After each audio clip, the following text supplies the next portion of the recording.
A graça e a paz, queridos irmãos, eu sou o pastor Wilbert, é um prazer estar com vocês aqui na TV Viva Promessa, realizando esta programação, a Escola Bíblica Especial. Quero dar as boas-vindas a todos vocês, promessistas e não promessistas, e desde já quero lhes solicitar que compartilhe o link desta programação para que outras pessoas possam interagir conosco. Caso você não seja inscrito no nosso canal, se inscreva, ative o sininho e no final dessa programação também deixe o seu joinha.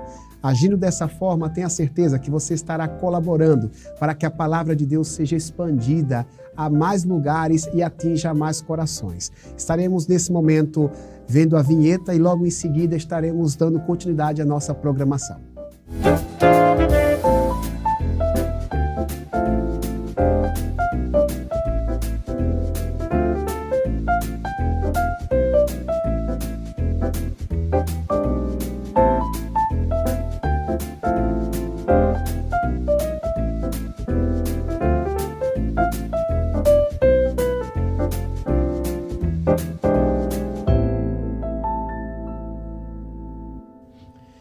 Ok, meus irmãos, estamos de volta. É uma alegria muito grande podermos refletir na palavra de Deus. Essa programação é uma programação que tem essa natureza reflexiva. Como de costume, nós estamos estudando a nossa série de lição bíblica e hoje daremos continuidade à lição bíblica Como os cristãos veem o mundo. É uma reflexão sobre a cosmovisão cristã. E para nos ajudar a pensar um pouco a respeito da palavra de Deus, temos aqui conosco a ilustre presença do pastor Adelmilson, nosso amigo pastor Adel, presidente da Convenção Geral da Igreja Adventista da Promessa.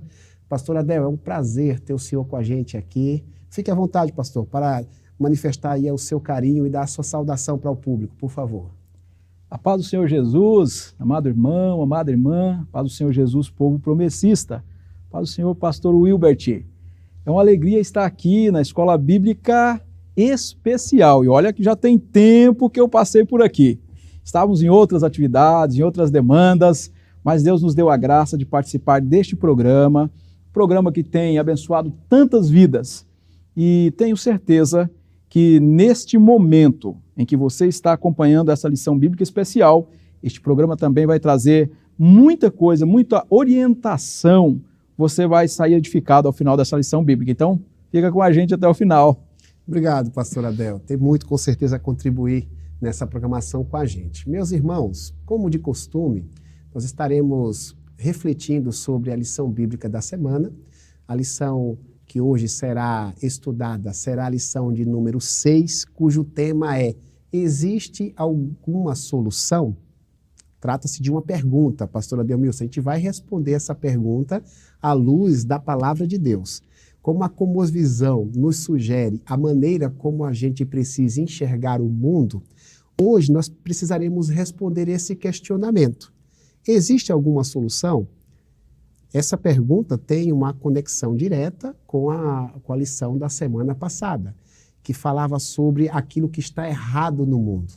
Os irmãos devem se lembrar, com base nas outras lições que nós estudamos, que a cosmovisão basicamente tem como objetivo responder 4 perguntas. 4 perguntas são os fundamentos da cosmovisão. 4 perguntas da cosmovisão, as quais são: de onde viemos, quem somos, o que há de errado e qual é a solução? E, como disse agora há pouco, a gente vai responder essa quarta pergunta. Pastor Adelmilson, o texto base da nossa lição dessa semana está descrito em Romanos 5, versículo 21, texto do apóstolo Paulo, onde o mesmo disse o seguinte: primeiramente o pecado reinou sobre todos os homens e os levou à morte, mas agora reina em seu lugar a graça de Deus pela justiça e, como resultado, a vida eterna por meio de Jesus Cristo, nosso Senhor. A carta de Paulo aos Romanos é uma nota explicativa do Evangelho. E Paulo está nos ensinando a respeito da solução, a solução de todos os problemas. Pastor Adelmilson, semana passada, juntamente com os companheiros aqui da nossa programação, a gente falou a respeito do pecado, que o pecado bagunçou tudo aquilo que Deus havia criado. O pecado desestruturou os relacionamentos, ele bagunçou a maneira das pessoas enxergarem corretamente o mundo. Todavia, a gente descobre que apesar do pecado ser o grande problema da humanidade, existe uma solução. E de bate-pronto, pastor, a gente descobre aqui em Romanos 5:21 uma solução, a princípio óbvia, uma solução encarnada na pessoa de Jesus. Eu queria te ouvir um pouco a respeito disso, pastor. O que a gente pode falar sobre essa obviedade? Jesus como solução para essa problemática da vida chamada pecado. É bem isso, pastor Hilbert, meu amado irmão. Quando você olha para o Evangelho, você descobre que algumas coisas estão erradas, em desconexão. Uma desordem tomou conta do universo. Nós vamos ver no transcorrer da lição que Paulo vai dizer que não é só o homem que está em desordem, toda a criação está em desordem. E quando a gente olha para a desordem, ela vem ou ela nasce no coração humano, ou nasce no universo, a partir do pecado. Primeiro, o pecado de Satanás, e em segundo lugar, o pecado humano, com base em Gênesis capítulo 3. Em Gênesis capítulo 3, nós já temos a presença de Satanás na criação, né? E ele engana, ele é um enganador, ele engana os nossos primeiros pais. Mas no mesmo capítulo de Gênesis, capítulo 3, onde o pecado traz uma desordem, e você vai observar, pastor Hilbert, que a desordem, ela tem uma sequência, uma crescente. O homem fica desordenado, então ele vai culpar a esposa, a mulher, ele culpa, a mulher culpa a serpente, e toda a terra é afetada pelo pecado. E aqui nós temos um grande problema, porque o pecado, ele é um problema que impactou toda a criação. Quando você prega, por exemplo, para algumas pessoas, elas falam assim, mas eu serei salvo do quê? Não, você vai ser salvo dos seus pecados. Então, mas eu faço tudo certo. Eu cuido da minha família, eu não trapaceio nos negócios, sou uma pessoa ética. Eu preciso ser salvo do quê? Porque essas pessoas não têm a percepção de Gênesis capítulo 3. Quem tem a percepção de Gênesis capítulo 3 sabe que uma desordem aconteceu. E quando essa desordem acontece, que é o pecado, é a ruptura, a desconexão de Deus, a sentença de Deus vem sobre os seres humanos, que é a morte. Não só a morte, mas você vai encontrar em todas as escrituras, e eu preciso aqui, pastor Hilbert, tem um tempinho mais aqui? Por favor, pastor. Eu gosto de alguns textos, tá? Para a gente compreender a solução, é preciso entender o problema. E o problema é que o pecado traz sobre os seres humanos uma coisa que está registrada em várias partes das escrituras, mas eu vou destacar o Salmo de número 5.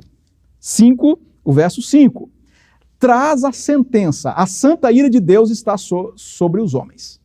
Então, se de um lado nós temos um inimigo voraz, que é Satanás, do outro nós temos a ira de Deus. O homem não tem escape. Por quê? Porque de um lado você tem o diabo, que ele é o enganador de todas as pessoas, ele enganou nossos primeiros pais, os seres humanos todos caíram nessa tragédia. Isso é um ponto de Gênesis capítulo 3, como eu já vos disse. Agora, por outro lado, se nós somos enganados por Satanás, obviamente nós cairíamos nos braços de Deus, que é o único que nos ama.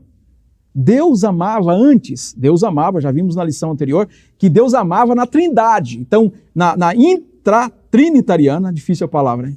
Quase travou a língua aqui, né? Intratrinitariana, o Pai amava o Filho desde a eternidade. Então eu vou cair nos braços de um Pai que ama. Mas o que eu encontro em Deus? A ira. Por quê? Porque ele disse que iria nos matar se nós pecássemos. Então, o salmista vai dizer, olha, os arrogantes não são aceitos na tua presença, odeias todos os que praticam mal. Vai ter uma versão da Bíblia que diz que Deus se ira contra todos que praticam mal. Então, se de um lado eu tenho Satanás, do outro eu tenho a santa ira de Deus, imposta sobre mim. E as pessoas não têm noção da tragédia. Então veja aqui, ó, Salmo de número 7, verso 11. Ó, Deus é um justo juiz, um Deus que manifesta cada dia a sua ira.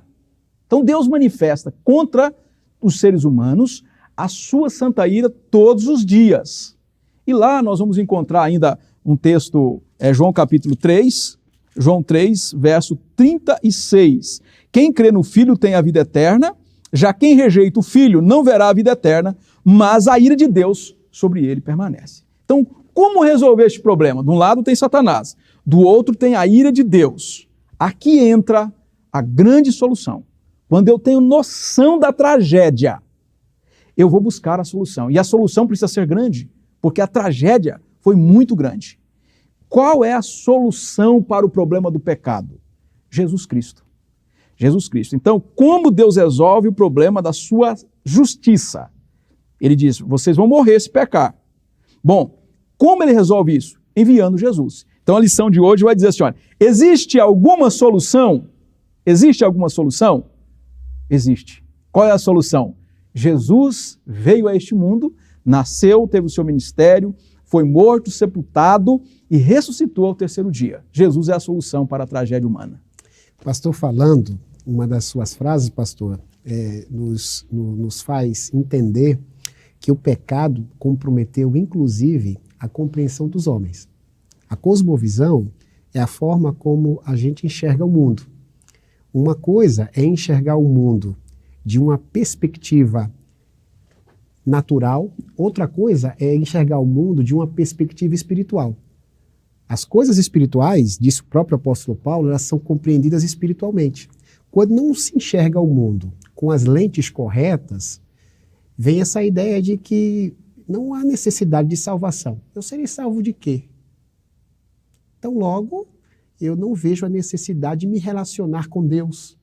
É a falta de percepção correta das coisas. E o pecado comprometeu essa visão. Mas o pastor falou muito bem, falou com propriedade, que o pecado é um grande problema, é um problema que atingiu a todos os seres humanos. Começa lá em Gênesis 3, mas Romanos 3, 23 fala que o pecado ele tem alcance universal. Todos pecaram e destituídos foram da glória de Deus. O pecado também tem uma consequência, né? Tem, na realidade, tem consequências em efeito cascata, mas uma consequência maior que é a morte. Né? Lá em Romanos 6, 23 fala, né, que o salário do pecado é a morte e por aí vai. E assim, diante daquilo que o pastor Adelmilson falou, a gente vai tentar aqui ser o mais didático possível, como de costume, respondendo às perguntas da nossa lição bíblica, para que vocês que já possuem a lição possam acompanhar de maneira pedagógica aqui o nosso bate-papo e também aqueles que estão nos assistindo pela primeira vez possam, de alguma forma, compreender a direção aqui da nossa conversa. Pastor Adelmilson, a primeira pergunta da nossa lição, ela diz o seguinte: por meio da sua encarnação, Jesus veio para resolver o problema do pecado. É uma pergunta. Ele é a solução de Deus diante da realidade da queda? Comente baseando-se em Romanos 5, 12 e 19 e 1 Coríntios 15, versículo 22. Basicamente, Romanos 5, 12 fala sobre a questão de o pecado ter entrado no mundo através de Adão, mas a graça entrou através de Jesus Cristo. Pastor, por favor, nos ajuda a responder essa questão. Por meio da encarnação, Jesus veio para resolver o problema do pecado? O que é que a encarnação de Jesus, pastor, tem a ver com esta solução? Jesus de fato veio resolver essa problemática. E o que é que a sua encarnação tem a ver com isso? Bom, aqui está, digamos, o centro daquilo que a gente conversou aqui na introdução. Se a sentença de Deus para o pecado é a morte, Adão e Eva, eles precisavam morrer, e precisariam morrer eternamente. Por quê? Porque Deus prometeu que se nós, em Adão, se nós comêssemos do fruto, nós morreríamos. Toda a história da Bíblia, desde Gênesis capítulo 3 até Apocalipse 22, é uma história de pessoas que estão em fuga. A nossa história é uma história de fuga. nós fugimos. Adão, pastor, me permita, Adão se escondeu, né?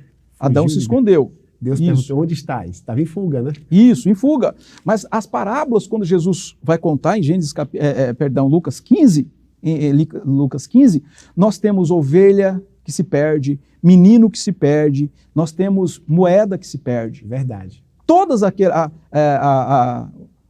as parábolas de Jesus, elas falavam de nós. Porque um dia, em Gênesis capítulo 3, irmãos, nós nos tornamos independentes de Deus. Nós viramos as costas para Deus. Nós dissemos aquilo que o diabo diz lá, ainda na presença de Deus, eu subirei acima do seu trono. Nós batemos no peito e dissemos assim, olha, nós podemos viver por conta própria. Eu tenho independência, eu tenho autonomia. Autonomia. Eu faço só um parênteses aqui. Quando você pega, por exemplo, a história de Davi e Betseba, o pecado de Davi, a sequência daquele texto, o escritor tenta mostrar a autonomia da fuga. A autonomia humana, na fuga. O escritor vai dizer assim, olha, e Davi viu uma mulher e mandou chamar, ele vai usar o verbo, mandou chamar.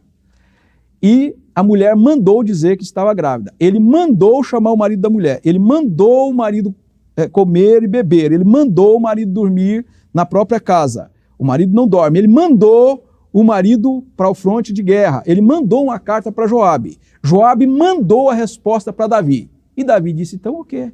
Agora resolveu-se o problema porque o Urias está morto. Alguns versículos depois, o escritor vai dizer assim, olha, então o Senhor Deus mandou Natã na casa de Davi. Porque quem manda por último é Deus.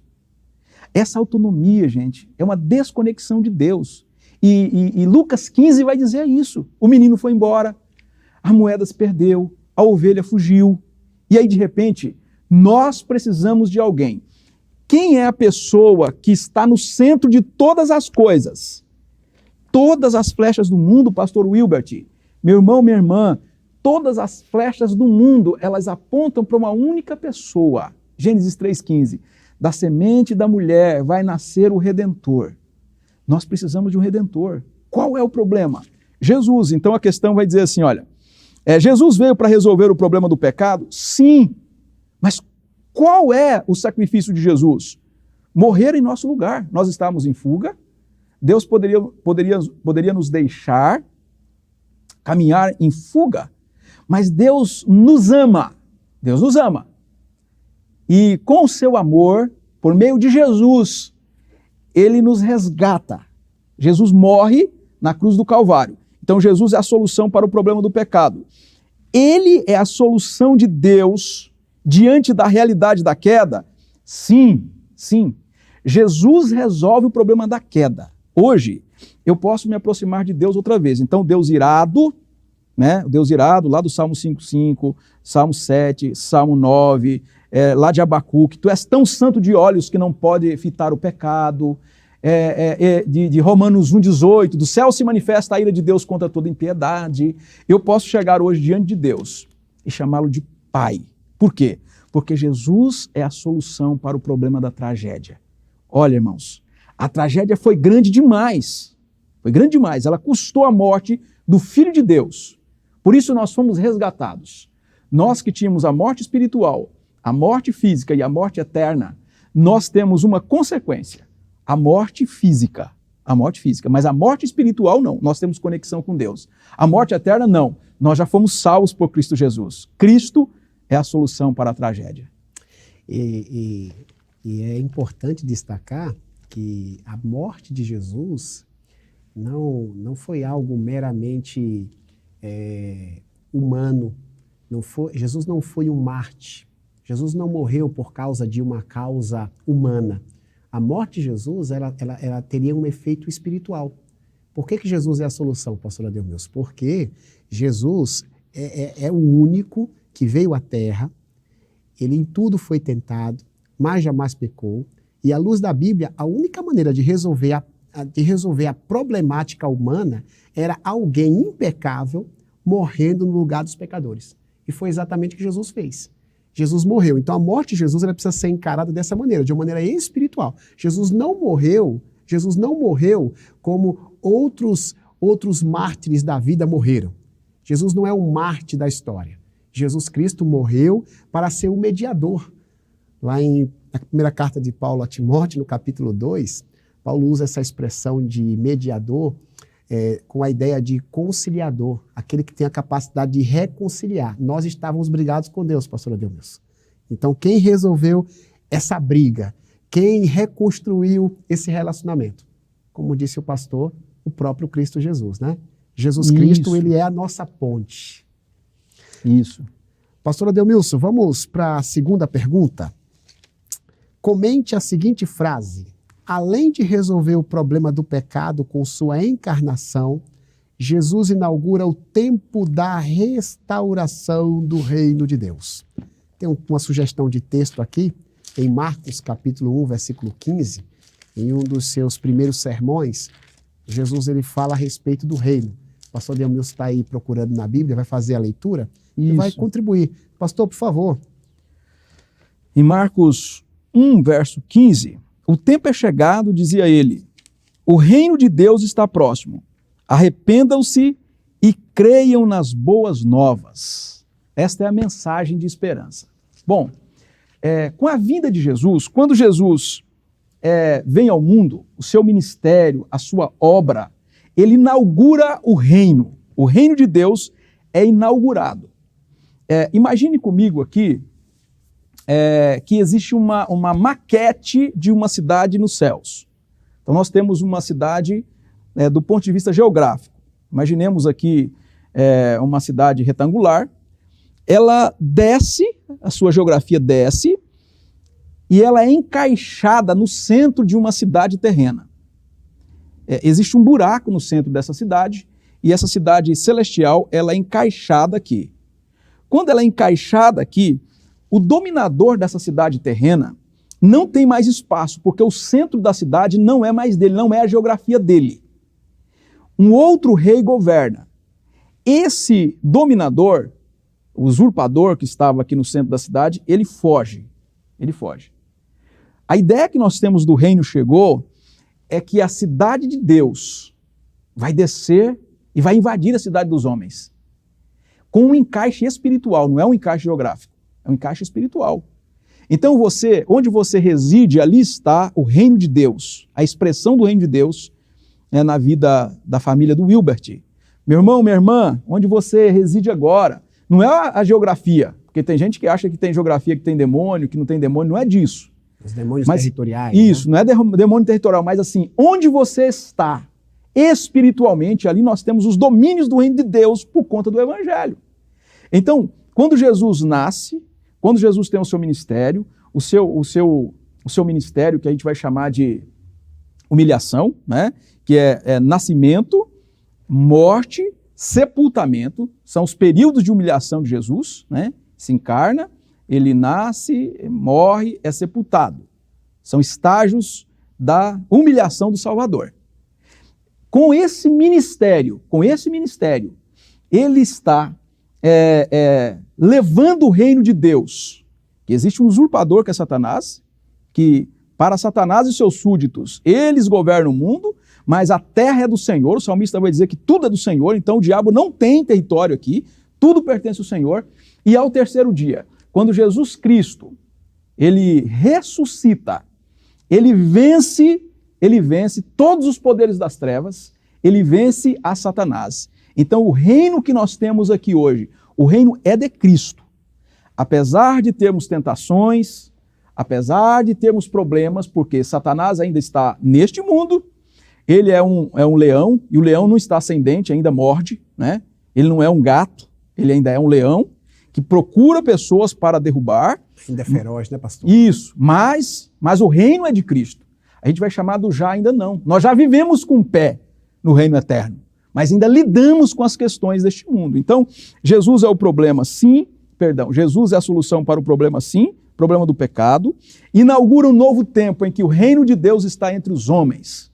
E nós estamos aqui nesta grande missão que é levar o reino de Deus, ou os domínios do reino de Deus nos quatro cantos da terra. Pastor, o assunto reino de Deus, ele sempre foi mal compreendido por aqueles que cercavam Jesus, né? As pessoas tinham dificuldade de entenderem que o reino de Deus não seria necessariamente um reinado político. Tanto é que, em alguns momentos, Jesus ele teve que se esquivar da proposta de ser coroado entre os homens, por diversas vezes, né? A gente pode até dizer que hoje em dia tem pessoas que não compreendem assim com clareza, né? De maneira prática, pastor, o que seria o reino de Deus? Você chegou a citar um exemplo, né? A expressão do reino de Deus tem que estar na família do pastor Wilbert. Ótimo, mas assim, de maneira prática, como é que a gente entende o reino de Deus? Como o reino de Deus se revela? Como ele se manifesta? Se ele não se revela de maneira política, econômica, como é que ele se revela de maneira prática no reino dos homens? Alguns estudiosos da Bíblia, especialmente teólogos bíblicos, né? E tem um que eu gosto muito que fala sobre o reino de Deus, você pode procurar, o George Eldon Led, ele vai falar sobre o reino de Deus, o reino chegou, o reino de Deus está entre nós, o novo reino do Espírito, né? Do Espírito Santo, que está se desenvolvendo neste mundo. Ele vai dizer, o Led vai dizer que o reino de Deus ele é expresso por meio do evangelho nas pessoas, é chamado de as benesses do reino.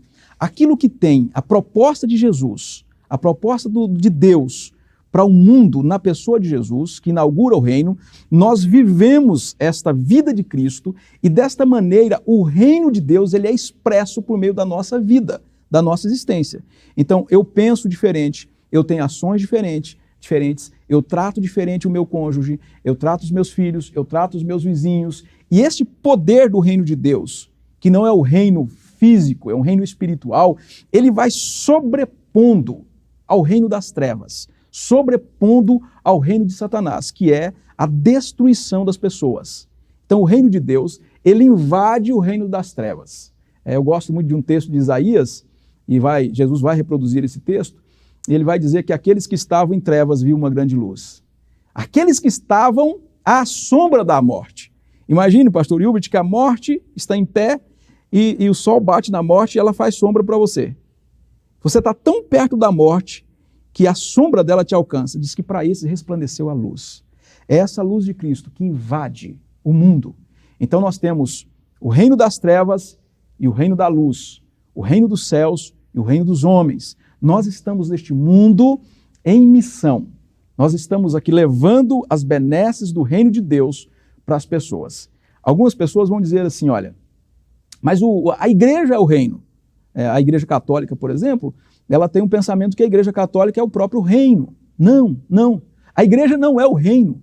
A igreja é como se fosse um portal de entrada para o reino. Mas ela não é o reino. O reino é expresso na obra de Jesus. O reino é inaugurado na pessoa de Jesus, no sacrifício de Jesus. Então, a igreja, ela é a porta onde essas pessoas têm acesso ao reino e elas vão viver as benesses do reino de Deus. E aqui só um alerta. Existem igrejas que têm uma porta tão disfuncional, que as pessoas enxergam o reino de Deus também disfuncional. Porque às vezes a pessoa que atende é disfuncional, às vezes o pastorado é disfuncional, às vezes a espiritualidade é disfuncional, a crença é disfuncional. E as pessoas passam a entender que o evangelho é aquilo, que o reino é aquilo. Não, o reino de Deus são os domínios de Deus na pessoa do Senhor Jesus Cristo, onde toda a estrutura que Deus tem é revelado a nós e nós precisamos ensinar as pessoas a viver de conformidade com a vontade de Deus. Amar a Deus sobre todas as coisas. É o primeiro e único mandamento. Amar a Deus. Agora, a igreja é a porta. Como nós atendemos, como nós recepcionamos, como nós acolhemos e abraçamos, elas vão entender, porque o reino é entendido posteriormente. A igreja, digamos, é uma ponta visível desse reino, mas ela não é o reino, ela é uma expressão do reino. Eu gosto de chamar a igreja como porta de entrada para o reino. Nas palavras do pastor Ademilson, os valores. Os valores, eles representam o reino de Deus, né? A maneira como o marido trata a esposa, a maneira como a igreja ela prega o evangelho. Pastor Ademilson, está ótima a conversa, mas a gente precisa aí de um tempo, a gente vai dar um intervalo para a nossa conversa, daqui a pouco a gente continua, tá bom, meu irmão? Vamos ficar afiado aí para poder aprender um pouco mais da palavra de Deus.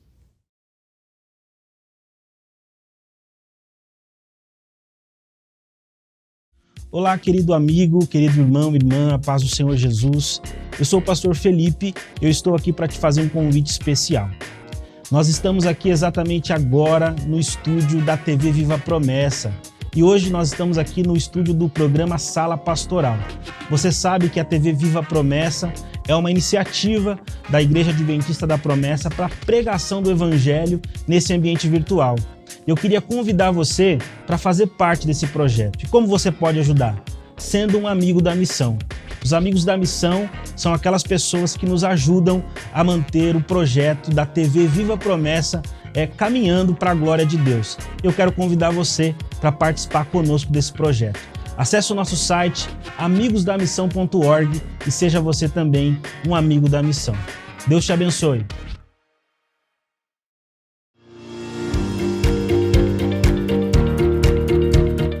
Olá, irmãos, aqui é o pastor Kennedy Matos, apresentador do programa Evangelho em Foco. E hoje eu quero trazer para você uma indicação extremamente importante. Um livro, A Fé que Professamos. Esse livro tem as doutrinas que nós promessistas cremos, aquilo que nós confessamos, a nossa fé. Você conhece as nossas doutrinas? Você sabe defendê-las? Você conhece elas na sua particularidade? É muito importante. Nós temos uma doutrina muito bonita. Então eu quero indicar para você esse livro. E onde você pode adquirir? Na Editora Promessa. Você pode entrar no site, adquirir o seu exemplar virtualmente, vai chegar aí na sua casa tranquilamente. Ou então você pode vir aqui na nossa loja, que está muito bonita por sinal. Então você está convidado, tá? Essa é a minha indicação, o livro A Fé que Professamos. Adquira já o seu. Eu tenho certeza que Deus vai abençoar muito a sua vida. Um abraço, Deus abençoe.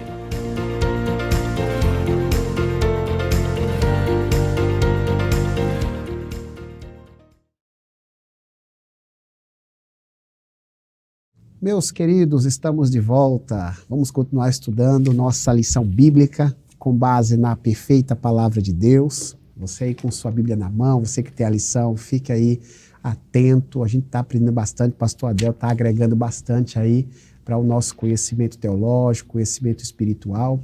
E a gente hoje está respondendo a pergunta: existe solução? Na cosmovisão, a gente precisa responder essa pergunta, esse questionamento. Existe solução para a grande problemática da vida, para o pecado que bagunçou tudo aquilo que era perfeito? A gente está entendendo na palavra que existe sim. Jesus Cristo é a solução. A sua encarnação, a sua morte é a solução para os problemas, e também a sua aparição, ela decretou a inauguração do reino de Deus. Já conversamos a respeito disso, a gente vai continuar, pastor Ademilson, aqui para as próximas perguntas da nossa lição, as perguntas de número 3 e número 4, para que nossa conversa seja didática. Os efeitos da morte de Jesus nos alcançam individualmente, mas também a totalidade da criação não humana. Comente esta afirmação com base no item 2 do comentário anterior, lendo também Colossenses 1:20. Eu acho importante a gente fazer essa leitura, pastor, de Colossenses capítulo 1, versículo 20. Vamos lá. Colossenses 1:20, Paulo vai dizer assim, olha: por meio dele, reconciliar-se consigo todas as coisas, tanto as que estão na terra, quanto as que estão nos céus, estabelecendo a paz pelo seu sangue derramado na cruz. Nós estávamos num estado de rebelião contra Deus. Nós nos rebelamos contra Deus. Nós fugimos de Deus. Vamos para longe de Deus. A tal da fuga. A fuga.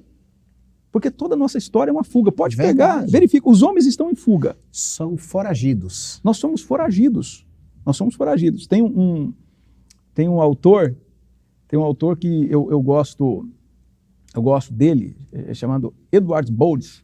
O Edward Boles, ele conta a história de um caçador que colocou o caçador mais primitivo, aí uns 80, 100 anos, eles caçavam com cães de caça, né?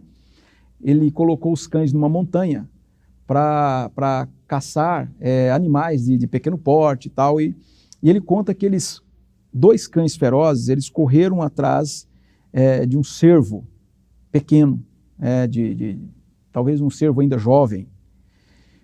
E eles correram, desceram montanha abaixo, correndo, e o animal muito veloz, mas com o tempo o animal foi se cansando, e o proprietário das terras, e o fazendeiro, ele estava no quintal de casa, quando os cães chegaram a uma distância de uns 50 metros e o animalzinho veio. Atrás tinham cães ferozes, dentes afiados. À frente, um homem, que também é assustador para o animalzinho.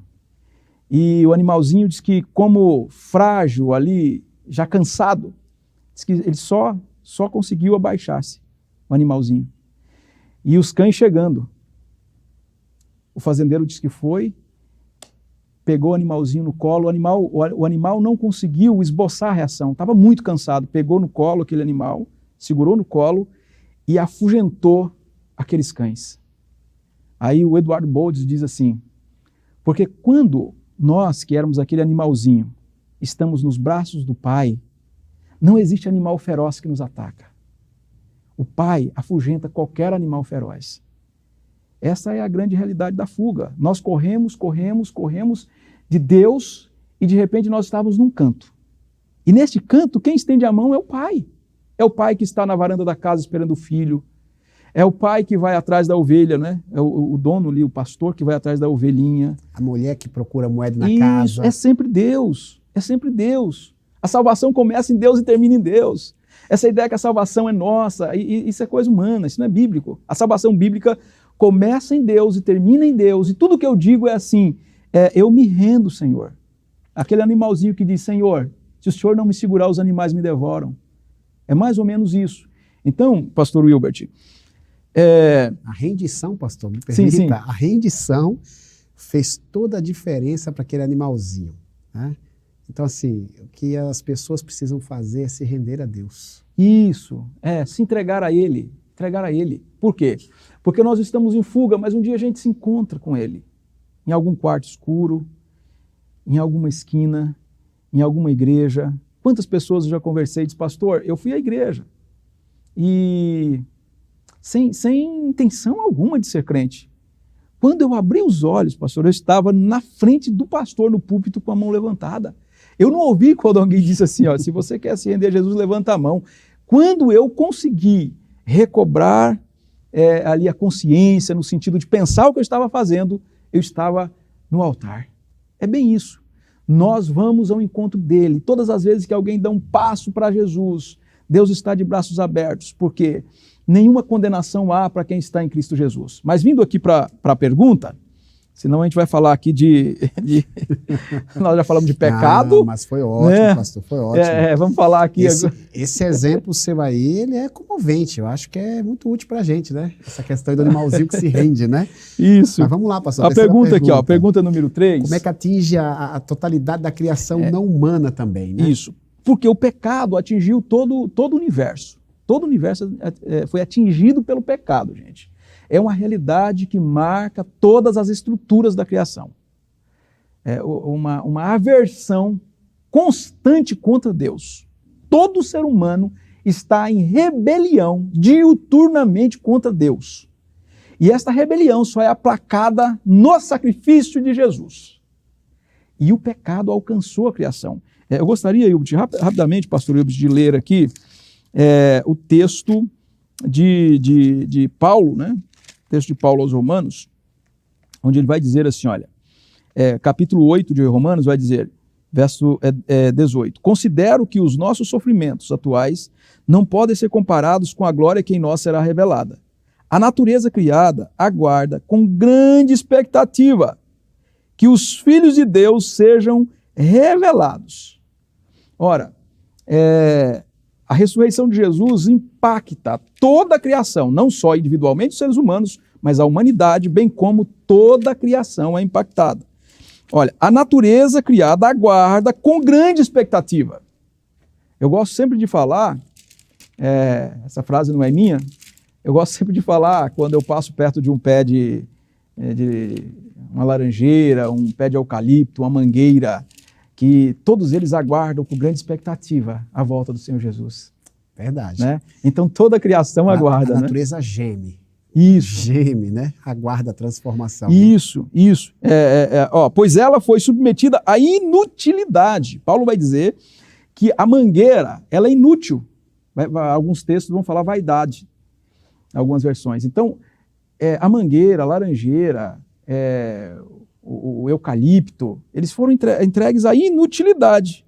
Não pela própria escolha, mas por causa da vontade daquele que a sujeitou, na esperança de que a própria natureza criada será liberta da escravidão, da decadência, de que se encontra. Há uma decadência na flora, na fauna, no firmamento, há uma decadência. Paulo vai dizer. E ele vai dizer aqui, ó, recebendo a gloriosa libertação dos filhos de Deus. Sabemos que toda a natureza criada geme até agora como tivesse com dores de parto. Só que o gemido aqui, veja bem, toda a natureza ela é afetada. Olha, os efeitos da morte de Jesus nos alcançam individualmente, mas também a totalidade da criação humana. Toda a totalidade, perdão, não humana, né? Toda a totalidade é alcançada, é liberta. Assim como os seres humanos gemem dos quatro cantos deste mundo, esses gemidos chegam diante de Deus e não são gemidos de agonia. Agonia no sentido do sofrimento. Sim. Então, somente. A natureza não está gemendo por conta do sofrimento. Não é porque atearam o fogo no cerrado, Sim. ou na floresta amazônica. É porque um dia acontecerá a redenção completa. Como se todo o cosmo estivesse na expectativa do grande e glorioso dia do retorno de Jesus. Nós gememos, assim como a mulher, ela está com dores, ela está gemendo, mas assim a alegria dela é que o menino vai nascer, ou a menina, o neném vai nascer. Ela geme porque logo mais a alegria será muito grande. Nós gememos não é porque a gente caminha para o caos. A natureza geme não é porque caminha para o caos, porque nós caminhamos para a redenção. A nossa redenção está próxima, pastor Wilbert. A redenção da igreja está próxima. A redenção da criação está próxima. Nós gememos na expectativa que o nosso Redentor qualquer dia chega.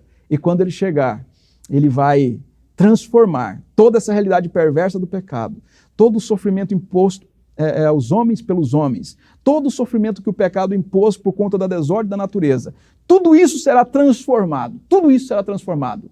Um dia este mundo será totalmente redimido. Nós aguardamos esse dia.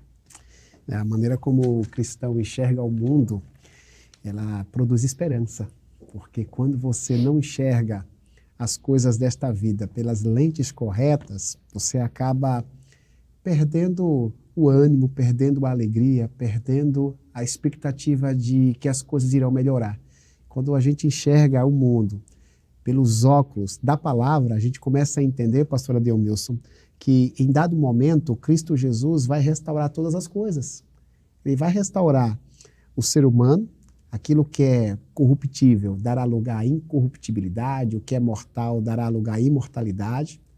Inclusive a natureza será restaurada. Se a natureza hoje, ela recebe nossos elogios, ela nos proporciona benesses, imagine uma natureza perfeita, a semelhança do Jardim do Éden, a semelhança de como era antes do pecado. Então essa é a expectativa que nós temos, né? Que um dia Cristo Jesus ele transformará todas as coisas. Lá na primeira carta aos Coríntios, no capítulo 15, versículo 14, diz assim: e se Cristo não ressuscitou, é inútil a nossa pregação, como também é inútil a fé que vocês têm. Daí o versículo 17 diz assim: e se Cristo não ressuscitou, inútil é a fé que vocês têm e ainda estão em seus pecados. Pastor Adelmilson, esse texto aqui, texto da primeira carta de Paulo aos Coríntios, ele vai ser respondido agora por ti na seguinte pergunta: por que a ressurreição é o evento mais importante do mundo? Como os autores do Novo Testamento a apresentam? A gente sabe do valor que tem a morte de Jesus, o pastor já explicou com propriedade, mas assim, como a gente pode também falar da ressurreição com um valor precioso para a restauração da humanidade? O apóstolo Paulo, especialmente, que é o texto que você leu, e é o texto que está aqui na referência desta quarta pergunta, ele vai fazer uma afirmação que, se Jesus não ressuscitou, nós somos idólatras, em outras palavras. Nós adoramos um Deus falso. Por quê? Porque a pregação dos cristãos é que Jesus havia ressuscitado. Então, se Jesus ressuscitou, faz sentido a nossa existência. Deus vai nos guardar, a gente não vai caminhar para a apostasia. Só o apóstata perde o Espírito de Deus. Foi nesse sentido que Jesus disse, eu não deixarei vocês órfãos, né? Sim, Eu sim. enviarei outro, o Consolador, o Paracleto. João 14,17 diz, inclusive, que o Espírito ele estaria conosco e habitaria conosco, estaria em nós e habitaria em nós. A ideia de residir permanentemente. Então, assim, a ressurreição de Jesus, ela nos dá, ela nos permite viver esse novo momento, o momento do Espírito. A era do Espírito, como disse aqui o pastor Ademilson, né? Um momento diferente, onde a gente enxerga a vida da maneira como o Espírito Santo deseja que a gente possa enxergar. Meus amados, existem duas propostas de aplicação na lição bíblica, as quais eu gostaria de compartilhar com vocês. A primeira delas é a seguinte: sejamos gratos pela solução de Deus para o pecado. Sejamos gratos pela solução de Deus para o pecado. E sejamos divulgadores da solução de Deus para o pecado. Gratidão e proclamação. A gente compreende que existe uma solução para os problemas. Falamos a respeito do pecado, o pecado que desorganizou todas as coisas. Entendemos que existe uma solução, Jesus Cristo é a solução. Debaixo do céu, nenhum outro nome há dado entre os homens, pelo qual importa que sejamos salvos. Então, Jesus Cristo, de fato, é a solução. Todo esse processo pelo qual ele passou, comentado pelo pastor Ademilson, revela que existe uma solução e nós precisamos ser gratos, pastor Ademilson, demonstrar gratidão. Sejamos agradecidos. A gente nessa vida não tem tudo aquilo que a gente gostaria de ter, mas a gente tem a solução para os problemas espirituais, chamada Jesus, e precisamos divulgar essa verdade para as pessoas que nos cercam. Pastor Ademilson, a gente está próximo aí do término da nossa lição bíblica, mas a respeito dessas duas aplicações, o pastor quer fazer algum comentário, quer compartilhar alguma outra verdade espiritual para a gente poder crescer juntos? Meu amado irmão, minha amada irmã, pastor Wilbert e aqueles que estão acompanhando aqui a nossa Escola Bíblica Especial, estamos chegando ao final e anos atrás eu conheci um homem que se tornou cristão, se tornou adventista da promessa. Ele era um bêbado, ele era um andarilho. E o que me chamou a atenção é que ele tinha alguns problemas também cognitivos mesmo. Ele tinha extrema dificuldade de entender algumas coisas, este homem. E às vezes eu pregava e eu pensava assim, olha, ele não está entendendo absolutamente nada. Nada. Um dia ele disse assim, pastor, o senhor poderia ir em minha casa? Ele morava sozinho. Poderia ir em minha casa? Eu preciso conversar com o senhor. E eu fui à casa dele, sozinho lá, uma tarde e tal. Ele me contou uma experiência dramática. Ele disse assim, olha, eu abandonei a minha família muitos anos atrás, há uns 30 anos atrás eu abandonei minha família. Eu vivi na rua. Eu sou um homem hoje, fui um homem alcoólatra. Cheguei a cometer pequenos furtos. Vivi uma vida, uma tragédia, pastor, uma tragédia. Mas um dia eu fui para a igreja Adventista da Promessa e eu aceitei Jesus. Eu falei, mas o senhor entende o que eu estou pregando? Se eu entendo tudo. Eu falei, entende mesmo? Qual é a doutrina que o senhor mais gosta? Ele disse, eu gosto do sábado e da abstinência. Eu falei, então ele está entendendo as doutrinas, né? Eu digo, mas por que o senhor me chamou aqui? Ele disse, porque eu preciso fazer uma confissão. E depois da confissão eu vou contar para o senhor o que Deus colocou em meu coração. E ele fez a confissão.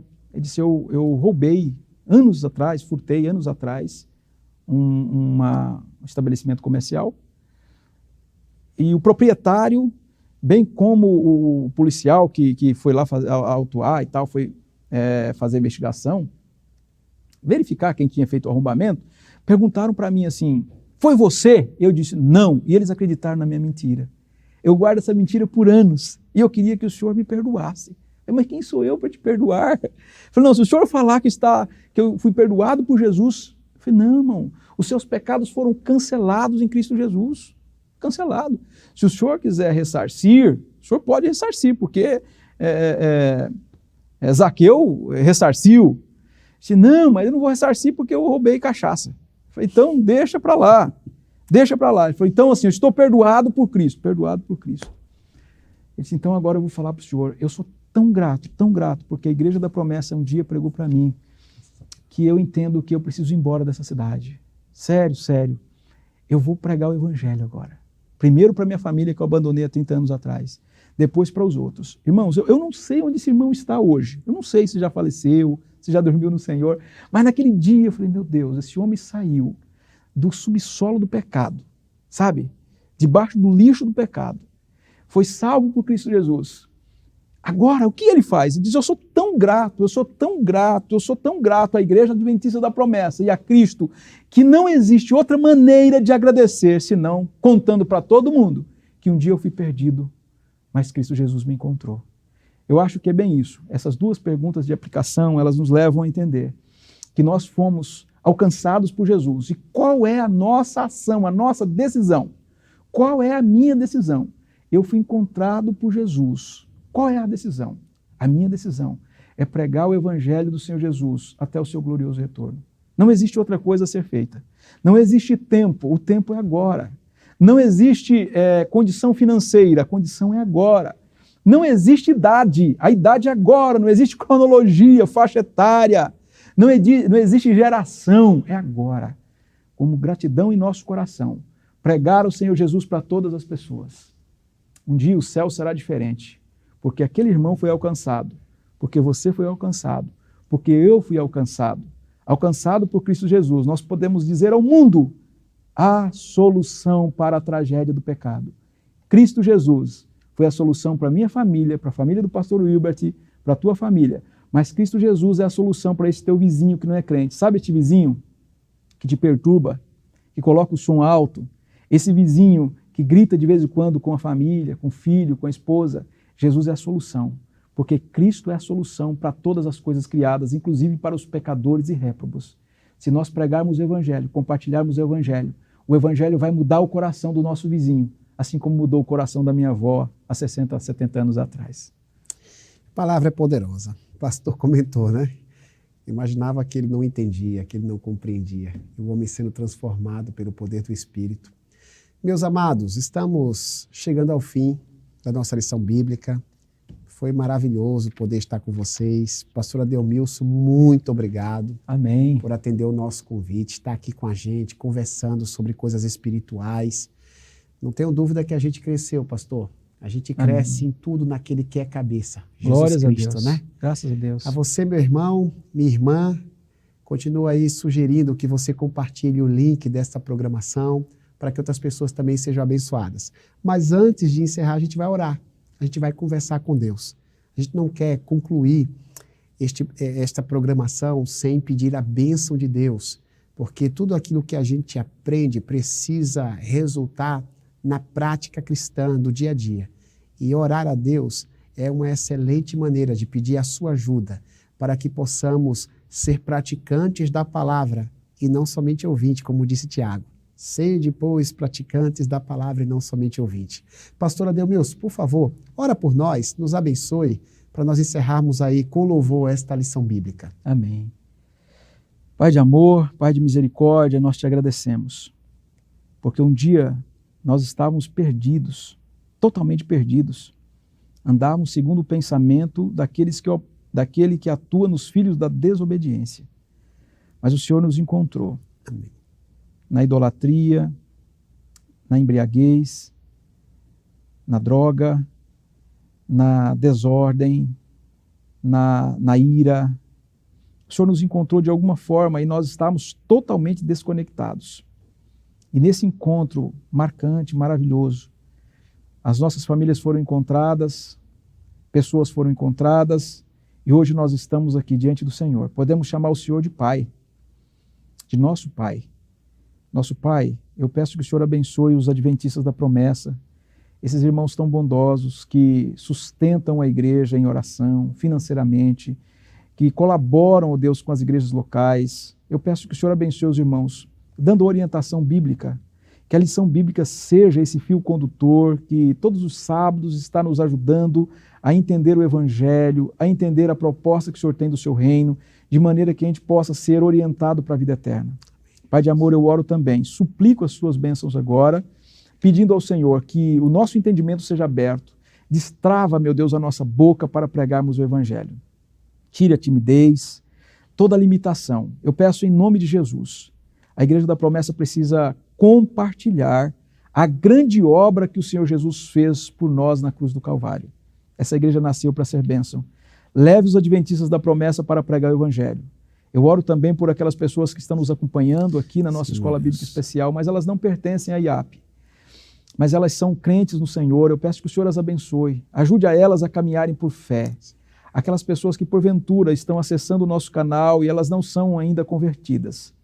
Pai de amor, dê uma experiência poderosa com o teu Espírito. Nós já vivemos na era do Espírito.